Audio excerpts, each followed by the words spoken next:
শোন, কোনোই লাভ নাই যদি আপনার মায়ের লাশ পচে থাকে 9 দিন, আপনার ওই সন্তান কুসন্তান ওই শিক্ষার আমাদের শিক্ষা ছি আমার থুতুতে ইচ্ছা করে ওই শিক্ষা ব্যবস্থার উপর, যারা এদেরকে সচিব বানিয়েছে, যারা এদেরকে প্রফেসর বানিয়েছে, যারা এদেরকে মন্ত্রণালয়ে চাকরি দিয়েছে। আরে তোকে তো আগে মানুষ হতে হবে, যে মায়ের দুনিয়াতে আনলো, যে মা বড় করলো, শিক্ষা দীক্ষা দিল, এত বড় বড় সচিব তারপরে প্রফেসর বানাইলো, আজকে দেখেন সে মায়ের লাশ পচে আছে, কেউ দেখতে আসছে না। দেখেছেন যে মিরপুরে একজন মাকে 9 দিন পরে তার দেহ উদ্ধার করা হয়েছে, তার শরীরটা পচে গেছে, তার শরীরের মাংসগুলো হাত থেকে আলাদা হয়ে গেছে এবং সেটি পোকায় খাচ্ছে, কিলবিল করছে পোকা। সারা বিছানা থেকে ফ্লোরে তার লাশের খণ্ডিত অংশ ছড়িয়ে ছিটিয়ে আছে। কি বিভৎসদের দৃশ্য, আমার অবাক লাগে। দেখেন এই মহিলা কিন্তু সেই মহিলা না, এই যে একজন দরিদ্র মহিলা বলেন, একজন কাজের মহিলা বলেন, রাস্তায় ছুঁয়ে ছিল মহিলা বলেন, তা না। এই মহিলা অত্যন্ত জ্ঞানী, শিক্ষিত এবং আধুনিক একজন মা, যার 3-4টি সন্তান আছে, যার একজন সন্তান যুগ্ম সচিব। আমরা জানতে পেরেছি তিনি একটা বড় মন্ত্রণালয়ের দায়িত্বে আছেন। তার একজন সন্তান বুয়েটের শিক্ষক, তার একজন সন্তান কানাডাতে থাকে এবং তার একটি মেয়ে বাংলাদেশে থাকে, সে একজন প্রফেসর, তার স্বামী একজন প্রফেসর। তার মানে কি, আপনি সব দিক বিবেচনা করলে এরা হচ্ছে সমাজের সর্বোচ্চ স্তরের মানুষ। তারা মানুষকে শেখায়, মানুষকে জ্ঞান দেয়, সমাজকে ভালো করার জন্য কাজ করে, দেশে দুর্নীতি মুক্ত করার জন্য কাজ করে। এরা আমাদের আইডল। এদেরকে রাস্তাঘাটে দেখলে আমি স্যালুট দিই। অথচ তার মা ঘরে মরে আছে 8 দিন ধরে, একটা সন্তানও খবর নেয় নাই। একটা সমাজ ধ্বংসের কোন প্রান্তে চলে গেলে এটা সম্ভব হয় একবার চিন্তা করে দেখেন। আমাদের বরিশালের মায়েরা একটা কথা বলে যে আমার ছেলেপেলেরে কোনোদিন পড়ালেখা করাবো না। তা চিন্তা করলাম, চাচি কেন আপনার পোলারে পড়ালেখা করাবেন না কেন? পোলায় যদি পড়ালেখা করে তাইলে আমাকে সাইরা ঢাকা চলে যাবে, বিদেশ চলে যাবে, ডাক্তার, ইঞ্জিনিয়ার, প্রফেসর হয়ে যাবে, আমাকে আর খোঁজ খবর নেবে না, আমাকে কবরের কাছেও যাবে না, মরিয়া থাকলেও দেখবে না। তার চাইতে আমার পোলায় আমার সামনে ভ্যান চালাইবে, বাজারে আইবে যাইবে, আমি চোখের সামনে দেখবো যে আমার পোলায় ভ্যান চালায়। আমি বরিশালের ওই চাচি এদের বক্তব্য শুনে বুঝতাম যে আসলে এরা সঠিক কথাটাই বলতো।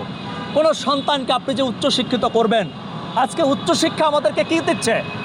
উচ্চশিক্ষা উপহার দিচ্ছে আপনার লাশ। মা মরে আছে পাশের রুমে, সন্তান গন্ধও পায় না। সন্তানের 9 দিনে মায়ের খোঁজ নেয়, এরপর খোঁজ নিয়ে দেখে যে মা মরে পচে আসে। সে একজন প্রফেসর, সে তাহলে কি শেখায়? আমার দুঃখ লাগে যে আসলে দিন দিন আমরা কোথায় যাচ্ছি, আমাদের সমাজ কোথায় যাচ্ছে।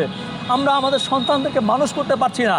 আপনি জানেন, আপনি যত দেশের উন্নতি করেন, আপনি যত বড় মানুষ হন, এবং বাংলাদেশে এরকম কুসন্তান লাখ লাখ পয়দা হচ্ছে প্রতিদিন। এটা আমাদের সামাজিক অপক্ষায়, এবং যতদিন আমরা মানুষ হিসাবে মানুষ না হব, এটার কোনো সমাধানও নাই। আরে ভাই, একটা মানুষ যদি অসুস্থ হয় তাহলে ডাক্তার চিকিৎসা দেওয়া যায়, তাকে ভালো বানানো যায়। কিন্তু একটা মানুষ যদি পড়ালেখা শেখা মানুষ না হয়, মনুষ্যত্ব যদি তার ভিতর না থাকে, তাহলে তো তাকে শিক্ষা দিয়েও লাভ নাই। এই যে সন্তানরা, এরা তো কলেজে পড়েছে, বিশ্ববিদ্যালয়ে পড়েছে, এরা শিক্ষিত হয়েছে, প্রফেসর হয়েছে, এরা সচিব হয়েছে, কিন্তু দেখেন একটা দুঃখকে, মানুষ হতে পারে নাই। আসলে মানুষ হতে হবে। আমাদের কোনো শিক্ষা বোধহয় এখন আর আমাদেরকে মানুষ বানায় না। আমি জানি না এর সমাধান কোথায় বা এর কী উপায় আছে আমাদের। আমি সবাইকে অনুরোধ করব যার যার সন্তানের দিকে খেয়াল রাখতে, এবং বাচ্চাদেরকে শুধু ডাক্তার, ইঞ্জিনিয়ার, সচিব বানাইলে হবে না, মানুষ বানাইতে হবে। চলেন আমরা সবাই মিলে আমাদের সন্তানরা যাতে মানুষ হয়, অন্তত সেই চেষ্টাটা করি। চিন্তাইতে পারো না, অন্তত 2-3 দিন পরে পরে একটা বার ফোন করে জিগাইতে পারো না, ও আম্মা তোমার কিছু লাগবো নি, ও আম্মা তুমি ঠিক আছো নি, ও আম্মা তুমি খাইছো নি? ও হারামির বাচ্চা, ও কুলাঙ্গারের যা তকল, অনেক ফুগার আছে মা নাই, তোমরার মারে তার কাছে দিলাই, অন্তত তোমরা হারামি ওগুলোর কাছ থেকে বালা থাকবা। ও প্রফেসর সাহেব, আপনার মার ঘরের অবস্থা দেখছো নি? ও সচিব, আপনার মার ঘরের অবস্থা দেখছো? এক সপ্তাহেও মনে হয়েছে না মার একটা ফোন দিয়ে জিগাইতাম, আম্মা তুমি খাইছো নি, আম্মা তুমি বালা আছো নি? তোমরার বউ আইন, তোমরার হুরুতা মুরতা, তোমরার মার ঘর তো আবার কথা নাই। তোমরার মার ঘরের অবস্থা দেখছো নি? ই ঘরে মানুষ থাকে? ইলাকান একটা ঘরে মানুষ থাকতো পারে? ও কানাডিয়ান প্রবাসী, ও পয়সা আলা ভাই সাহ, মার লগে সপ্তাহে একটা বার ভিডিও কলে ফোনে মারতে ইচ্ছে হয় না নানি? অথচ বউরে ঘন্টার পর ঘন্টা ভিডিও কলে রাখতে বড় ভালো লাগে। যদি কোন বেটা লগে যায় গিয়া, কিন্তু মারে একটা বার ভিডিও কলে রাখতে রাজিও না কেনে, যে আম্মা যদি তোমার কোনো অসুখ হয় আমারে লুকাও, তোমার মুখ কান দেখি। এই হারামির বাচ্চা, যার মা নাই, যার মা নাই তারা গিয়া জিকা যে মা না থাকলে কি কষ্টটা হয়। আমরা কইতাম পারবো, আমরা বুকুর ভিতরে আমরা কিতা করে, মার কথা চিন্তা হইলে আমরা বুকুর ভিতরে কিতা করে। আর তোমরা মা পাইয়া মার কদর বুঝলাই না। তোমরার মায়ে তোমরারে গর্ভ ধারণ করছো অনেক কষ্টে। তোমরার বউর দিকে চাইলে বুঝো না তোমরার বাচ্চা কিলা জন্ম হইছে, তোমরার বাচ্চা কিলা দুনিয়াতে আইছে। তোমরার বউর বাই চাইলে বুঝো না। তোমরার বাচ্চা প্রসবের সময় ঠিকও তো তোর বউর কাছে গিয়া তোর বউর মাথা তাতাইছত যে বউ চিন্তা করিও না, আর একটু সময় কষ্ট করো, বাচ্চা হয়ে গেলে সব কষ্ট দূর হয়ে যাব। ঠিক ওলা তোর মায়ে তোরে প্রসব করার সময় ও যন্ত্রণাটা পাইছই। আর তুই আই সচিব হইয়া, প্রফেসর হইয়া, কানাডিয়ান প্রবাসী হইয়া সাফতা যায়, তোর মার লাশটা ফসিয়া যায়। তোর মা কোন রুমের ভিতরে তখন তোর মার রুমের অবস্থা কিতা, দুর্গন্ধ।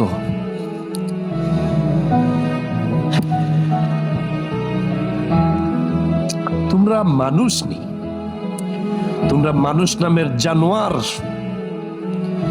যে তোমরার মা মরিয়া ফসিয়া যাওয়ার পরেও তোমরা সন্তান হলে কইতে পারো না।